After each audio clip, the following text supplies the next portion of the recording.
그리스도인으로 산다는 것은 쉽다면 쉬운 일이고 또 어렵다면 어려운 일일 것입니다. 믿음으로 산다고 말하는 것은 믿음을 갖고 산다고 해도 틀린 말은 아닙니다. 그러나 믿음을 갖고 있는 것과 또 믿음으로 살아가는 것은 다른 해석이 될 수 있습니다. 믿음을 갖고 있다는 말은 성부, 성자, 성령 하나님을 믿습니다. 또 나를 구원하신 예수 그리스도를 믿습니다. 예컨대 주님과 함께 했던 제자들의 모습과 다르지 않습니다. 믿고 있는 것은 맞습니다. 예수를 믿지만 그 믿음이 적습니다.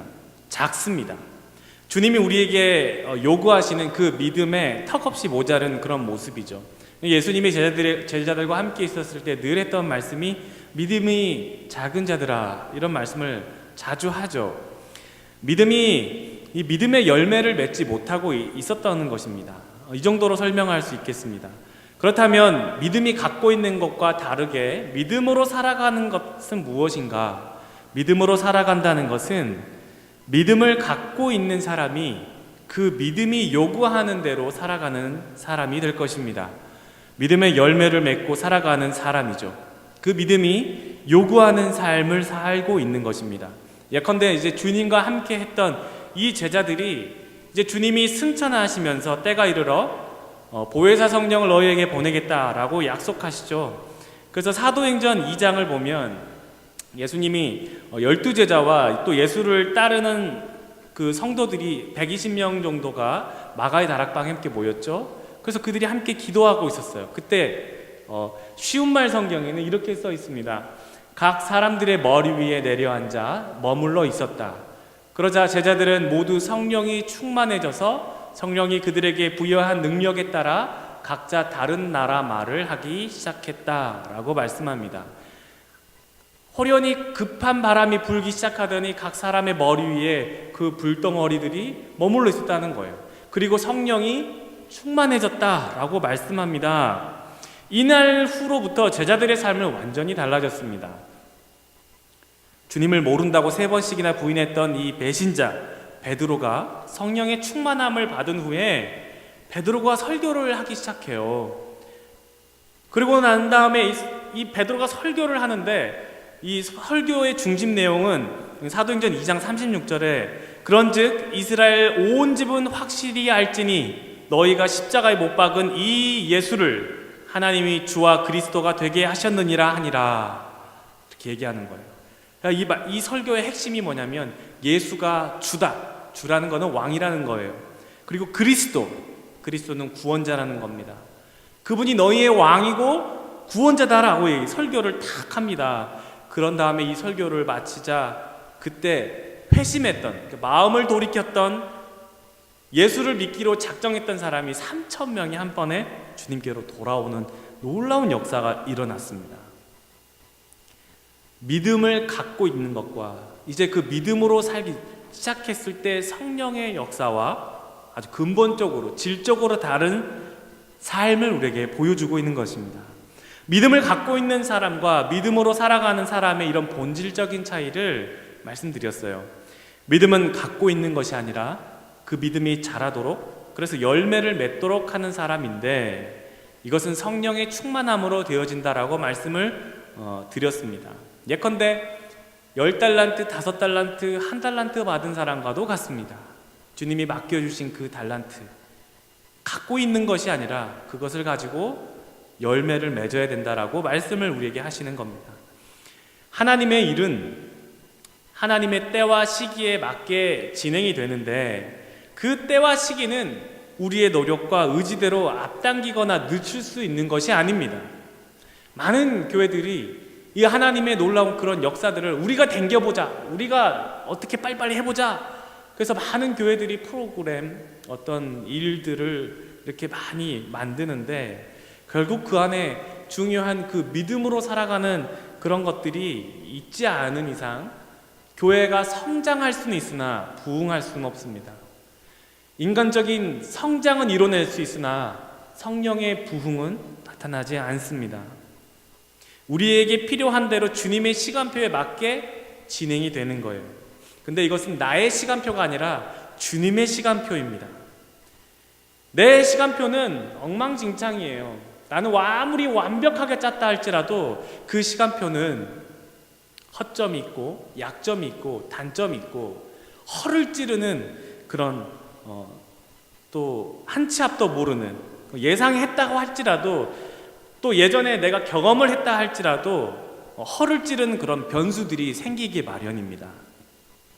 그러나 주님의 시간표는 우리의 약점, 우리의 단점, 또 허를 찌르는 변수까지도 다 포함이 되어 있어요. 그분이 우리의 모든 것을 일거수일투족을 아시기 때문에 내 마음에 깊이 있는 그런 성품도, 내 마음에 있는 그런 허물어진 그런 상해져 있는 그런 것까지도 우리 주님이 다 아시기 때문에 그런 것까지 다 포함되어져 있는 주님의 시간표라는 겁니다. 이거 완벽한 시간표죠. 문제는 내가 이 시간표를 따라가느냐 하는 것이에요. 주님의 시간표를 따라갈 수 있는 비결이 있는데, 그것은 쉽게 말씀드리자면 순종이고, 구체적으로 말씀드리자면 인내와 기다림입니다. 인내와 기다림의 공통점은 소망하는 무엇인가가 반드시 그 뒤에 있기 때문에 가능한 거예요. 뒤에 아무리 내가 소망하고 기대하고 바라는 것이 없다면 그것을 참아내기 너무 힘들 것입니다. 많은 그리스도인들, 믿음의 선배들이 순교했던 이유가 뭡니까? 그 너머에 하나님의 나라가 있기 때문에, 예수 그리스도에 대한 소망이 있기 때문에 죽음을 각오하더라도 믿음을 지켰던 건 아니겠습니까? 인내와 기다림은 반드시 그 뒤에 무엇이 있기 때문에 참는 것입니다. 우리가 다이어트를 할 때 배고픔과 그런 트레이닝의 힘든 훈련을 참아낼 수 있는 이유는 건강하기도 하고 또 아름다움을 찾을 수도 있는 목표가 있기 때문에 그렇습니다. 스스로 그 훈련에 순종하면서 인내하고 기다리는 거죠. 에베레스트 산을 왜 우리가 사람들이 등반을 합니까? 그 힘든 것을, 심지어 생명의 위험도 따르지만 그것을 통해서 얻는 스스로의 자기만의 이유가 있기 때문에 그 등반을 하는 것입니다. 히브리서 12장 2절 말씀에 믿음의 주여 또 온전하게 하시는 이인 예수를 바라보자. 그는 그 앞에 있는 그 기쁨을 위하여 십자가를 참으사 부끄러움을 개의치 아니하시더니 하나님 보좌 우편에 앉으셨느니라. 그 앞에 있는 기쁨을 위하여 무엇을 참으신 거예요? 십자가를 참으신 거예요. 그 기쁨 때문에 십자가를 참으신 거예요. 참을 수 있는 이유가 있는 거예요. 주님의 그 죽으심 이후에는 많은 이들의 생명을 구원하시고자 하는 그리스도의 완벽한 사명이기 때문에 그래요. 그것은 또한 하나님의 기쁨이고 예수 그리스도의 기쁨이에요. 그런데 여기서 주목할 점은 이 믿음의 주요라고 할 때 이 주라고 하는 것은 아르케고르라고 하는 헬라어가 쓰여 있습니다. 아르케고라는 뜻은 뭐냐면 창시자, 인도자라는 뜻이에요. 믿음을 시작하신 분. 자, 근데 그분이 온전하게 하신다 그래요. 이 온전하다라고 하는 것은 틸레오테스라고 하는데 이것은 완성자예요. 믿음을 시작하신 분이 완성하겠다는 거예요. 믿음의 주요, 또 온전, 한글 성경에는 느낌이 많이 오지 않지만 헬라어는 그렇게 쓰여 있지 않아요. 믿음을 시작하신 분이 믿음을 완성케 하신 그 누구를 바라보자는 거예요? 바로 그 예수를 바라보자는 거예요. 우리가 할 수 있는 그 신앙은 믿음을 주신 분도, 그리고 그 믿음을 완벽하게 하시는 분, 다시 말하면 믿음의 열매를 풍성하게 맺게 하시는 그 예수 그리스도를 믿고 바라보면서 나아가는 거예요. 그런데 어때요? 나아가면 맨날 기쁩니까? 아니죠. 슬픈 일도 있고 어려운 일도 있고 좌절하는 것도 있어요. 소원하는 일이 되지 않을 수도 있어요. 뜻하지 않은 어려움도 있어요. 그러나 그 일을 참고 예수 그리스도를 여전히 바라볼 수 있는 이유는 거기에 기쁨이 있기 때문에 그래요. 예수 그리스도가 완성자 되시기 때문에 그래요. 믿음의 시작도 완성도 예수님이 하시겠다는 뜻이에요. 그분이 우리에게 시작하셨으니 그분이 마치겠다라고 하는 약속입니다. 그분이 우리의 왕이에요. 그분이 우리의 시간표를 다스리는 분이에요. 그분이 우리에게 주신 그 시간표예요. 주님의 시간표를 따를 때 인내와 기다림은 주님이 하실 일에 대한 그 소망이 있고 기대가 있기 때문에 그래요. 주님이 없다면 그 시간표를 내가 어떻게 이건 주님 이건 좀 아닌 것 같은데요. 어떻게 이걸 할 수가 있어요? 이거는 아닌 것 같습니다. 내 시간표대로 가겠습니다 라고 하죠. 주님을 믿지 않는다면 거부가 나오는 거예요. 반대할 수 있다는 거예요. 예수 그리스도 때문에 우리는 인내할 수 있어요. 그분을 믿기 때문에, 그분의 완전함을 믿기 때문에. 예수 그리스도는 상상 속의 그 이미지, 어떤 없지만 믿고 싶은 인물, 허상이 아니라는 거예요. 그분은 정말 존재하시는, 정말 그분은 실체로 계시는 분이시라는 거예요. 존재하는 신, 전능하신 하나님이에요. 그래서 그분이 믿음의 주, 온전하게 하시는 바로 이 예수 그리스도는 우리가 실패하거나 망하기를 원하지 않는 거예요. 오히려 나보다 더 내가 잘 되기를 바라시는 분이에요. 내가 했던 기도의 응답보다 우리 주님이 더 그 응답을 주시기를 원하세요. 그런데 거기에 내가 순종하느냐 하는 거예요. 주님이 내가 그렇게 기도할 때마다 자, 이제 시작한다. 내 힘들 수 있어. 외로울 수 있어. 근데 네가 조금만 참으면 그 너머에 있는 그 큰 기쁨과 즐거움을 내가 너에게 주겠어. 우리는 그렇게 얘기하죠. 주님 그게 뭡니까? 주님 그게 뭔데요? 그럼 주님은 다른 얘기 안 합니다. 네가 나와 더 친밀해지는 거야. 네가 나와 더 깊이 사귀는 거야. 더 가까이 있는 거야. 왜냐하면 최고의 복이 예수 그리스도와 우리가 함께 있는 거기 때문에 그렇습니다. 주님과 동행하는 것, 임마누엘 말고 더 큰 복은 없어요. 예수가 복이에요. 우리의 삶에 예수가 복이에요. 내 인생에 예수가 없으면 그건 복이 없는 거예요. 초가 삼간에 정말 힘들게 살아도 예수가 있으면 그곳이 천국이고 그곳이 행복한 곳이라는 겁니다. 목표를 포기하는 건 쉽습니다. 그리고 참는 것보다 싸우는 게 더 쉬워요. 상대방과의 결과를 빠르게 가져옵니다. 둘 중에 싸워서 이긴 사람 뜻대로 되겠죠? 진 사람은 말은 없겠죠? 그러나 그 후에 그 결과를 누가 기분 좋게 받아들일 수 있겠어요? 목표를 포기하는 건 쉬워요. 싸우는 건 쉬워요. 그런데 버티는 건 어렵습니다. 기다리고 참는 건 어렵습니다. 그래서 우리 주님이 좁은 문으로 가라고 말씀하는 거예요. 그 길은 좁고 협착하다고 하는 거예요. 생명으로 가는 길은 좁고 협착합니다. 그래서 오늘 말씀에 그러므로 너희가 이제 여러 가지 시험으로 말미암아 잠깐 근심하게 되지 않을 수 없으나 오히려 크게 기뻐하는도다 라고 말씀합니다. 믿음을 지키는데 여러 가지 시험들이 왔어요. 그런데 오히려 크게 기뻐하고 있다는 거예요. 여러 가지 어려움이 왔는데 기뻐한대요. 앞뒤가 맞지 않잖아요. 모순되잖아요. 그 이유가 뭐냐면 너희 믿음의 확실함은 불로 연단하여도 없어질 금보다 더 귀하기 때문에 그랬어요. 예수 그리스도께서 나타나실 때 칭찬과 영광과 존귀를 너희는 얻을 거야 라고 얘기하는 거예요. 그 믿음의 확실함은 연단되었기 때문에 그래요. 불로 연단이 되었어요. 이런 어려움이 믿음을 더욱 튼튼하게 확실하게 한다고 믿고 있었다라는 겁니다. 여러분 순금을 만들 때 불로 달구지 않습니까? 왜 달궈요? 불순물을 제거하기 때문에 그래요. 그러면서 불순물 없는 순금이 될 때 그 금은 정말 값어치가 높잖아요. 예수 닮아가는 모습이에요. 예수 닮아가는 모습에 불순물을 가지고 갈 수는 없어요. 정말 예수님을 사랑하면 사랑할수록 예수님이 우리에게 말씀하십니다. 내가 너의 불순물을 제거해 줄 거야. 그건 네 힘으로는 안 돼. 그건 너의 노력으로도 너의 의지로도 안 돼. 내가 할 거야. 예수님은 우리에게 지금 당장 편안함이 아니라 불순물 가득한 그 금덩어리가 아니라 주님을 믿고 신뢰하면서 힘든 과정이 있을지라도 내가 지켜줄 거야. 내 손 잡고 가자. 그렇게 우리 주님이 우리에게 말씀하시는 거예요. 내가 완성할 거야. 나만 믿고 가자.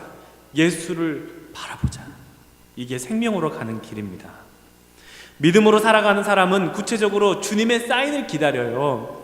주님을 사랑하기 때문에, 그 주님은 완벽하다는 걸 믿기 때문에 주님을 기쁘게 하기 위해서, 그 너머에 있는 기쁨을 위해서 항상 주님께 묻고, 그리고 주님이 허락하시면 한 발짝 내딛습니다. 주님이 사인을 주시면 움직입니다. 사인이 없으면 움직이지 않아요. 그래서 이렇게 고백하잖아요. 예수를 너희가 보지 못하였으나 사랑하는도다. 지금 눈으로 예수를 본 적 없지만 말할 수 없는 영광스러움, 즐거움으로 기뻐하나니. 베드로가 감사했던 것은, 베드로는 예수님을 늘 따라다녔단 말이에요. 3년간 주님을 따라다녔는데 막판에 정말 예수님을 부인해버렸어요. 난 그런 사람 몰라. 그런데 베드로가 썼던 이 편지, 이 본도 갈라디아, 갑바도기아, 아시아, 비두니아 여러 흩어진 곳에 이 편지를 쓰고 다들 읽으라고 하면서, 야, 너희들은 정말 예수를 보지 못했는데 사랑하는도다. 정말 너희들은 그 예수를 사랑하는구나. 지금도 눈으로 예수를 본 적이 없지만 사랑하고, 그 어려운 믿음의 그 환난과 어려움이 다가오지만 너희들은 즐거움으로 그것을 참고 살아가는구나. 이게 주님을 사랑하는 사람들의 모습이었어요. 당장 내 뜻대로 움직이면 정말 되는 것 같고 뭔가 이루어지는 것 같아요. 근데 꼭 후회하게 됩니다. 꼭 마음 아픈 일이 그 다음에 찾아오게 됩니다. 그리고 돌아가요. 결국은 주님이 원하시는 그 시간표에 있었던 것대로 다시 뺑 돌아서 다시 거기로 오게 되더라고요. 주님의 응답을 받을 때 즉각 그것이 이루어지면 얼마나 좋겠어요. 그럼 다 순종하죠. 주님이 말씀하신 대로 거기에 순종하면 내 뜻대로 되는 거 아니겠습니까? 그런데 거기에 내가 순종하겠습니다, 내가 그것을 참고 기다리겠습니다, 그러면 정말 힘들어요. 그 바로바로 이루어지면 참 좋겠지만 그게 내 시간표가 아니거든요. 주님의 시간표는 나와 다르게 믿음을 불러일으키면서 주님의 시간표를 기다리게 합니다. 나와 다르게 이 믿음을 요구하시면서, 믿음을 불러일으키면서 그때 주님과 더 친밀하게 주님의 마음을 알아가면서 주님의 시간표를 따라가게 되더라는 거예요. 그러면서 주님이 말씀하시죠. 기다려봐, 내가 한다. 믿음을 굳게 하고 기다려봐, 내가 할 거야. 여러분, 이것이 가장 안전한 방법이고 완벽한 방법입니다. 그렇다면 나의 목표를 안전하고 완벽하게 이루려고 주님의 시간표를 기다리느냐? 아니에요. 예수님이 원하시는 목표를 내가 따르는 거예요. 그것이 주님을 왕되게 높여드리는 거예요. 주님이 왕이시니까요. 자연스럽게 겸손을 배웁니다. 주님, 나 같은 사람에게 주님만 높여지길 원합니다. 이 겸손이 몸에 배어지기 시작해요. 주님의 시간표를 따를 때 이 겸손이 훈련되져요. 예수만 높여드리기 시작하는 거예요. 주님의 시간표에 따르려고 했던 그런 인내와 기다림이 나를 더 겸손하게 만드시고, 주님과 더 깊이 사귀고 주님 더 사랑하게 하고, 그렇게 하면서 주님의 마음을 더 알고 주님이 무엇을 원하는지를 더 깨닫기 시작하는 거예요. 그렇게 될 때 그리스도인이 되는 거예요. 정말 믿음으로 살아가게 되는 거예요. 믿음의 열매를 맺게 되는 거예요. 그것이 성령 충만한 삶이에요. 믿음의 열매는 내가 맺는 게 아니에요. 주님과 사귀면서 주님의 마음을 알아갈 때 자연스럽게 맺게 되는 열매인 거예요. 믿음을 아무리 구하려고 기도를 해도 믿음의 열매는 맺히질 않아요. 왜냐하면 그것은 믿음의 여정 가운데 주님이 자라게 하시는 겁니다. 우리는 뿌렸어요. 자라게 하시는 분은 누구예요? 하나님이시라고 말씀하잖아요. 이것을 통틀어서 순종이라고 합니다. 순종은 내 의지를 갖고 하는 게 아니에요. 순종이에요. 이것을 통틀어서 믿음의 여정을 가는데, 순종은 일시적이거나 즉각적인 반응으로 나타나는 내 의지가 아니고 순종은 주님이 만드시는 거예요. 주님을 사랑하는 마음으로 그 길을 따라가는 거예요. 이 세상 누구에게도 나를 맡길 수 없지만 오직 한 분 예수 그리스도께 맡길 수 있습니다. 그분은 믿음의 주요 온전하게 하시는 분이시기 때문에 그렇습니다. 주님이 경영하시는 그 인생, 그 시간표 따라서 우리가 살아가는 에베네셀 모든 성도들이 되시기를 예수님의 이름으로 축원합니다. 기도하겠습니다.